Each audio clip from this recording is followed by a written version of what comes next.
In an unworthy body.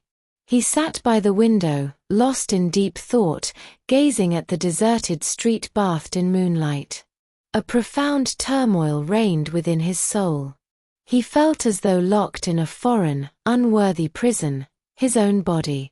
This body, coarse and ugly, with heavy features and an awkward frame, was loathsome to him. Yet inside lived a refined, elevated soul, full of noble impulses, delicate feelings, and luminous thoughts. But who could perceive it? Everyone saw only the external shell, and everyone judged by it. He thought of her, the one he loved more than life itself. She was the embodiment of all he dreamed of, elegant, graceful, with a soul that seemed akin to his own. He had written her letters, passionate, full of fire and poetry. In those letters, he was his true self, the person he felt he was inside. And she had replied, captivated by the beauty of his spirit. Her letters breathed tenderness and understanding. But then the day of their meeting came. He remembered the horror that had flickered in her eyes when she first saw him. She had tried to conceal it, to be sweet and polite, but he, with the heightened sensitivity of the rejected, saw everything. The slight shudder when he took her hand, the forced smile, the glance that swept over his figure with secret disgust. Since then, her letters had become less frequent, colder. And then the final one arrived.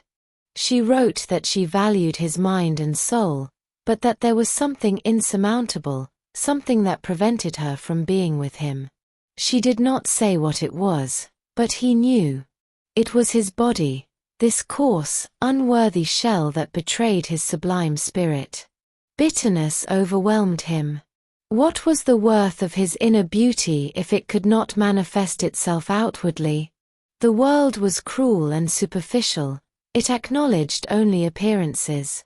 His true self was doomed to eternal solitude, immured within this hideous body. He rose and approached the mirror. The dull glass reflected an unattractive face with a heavy jaw and sad eyes. He looked at his reflection with hatred. "Unworthy body," he whispered. "You are my prison and my executioner.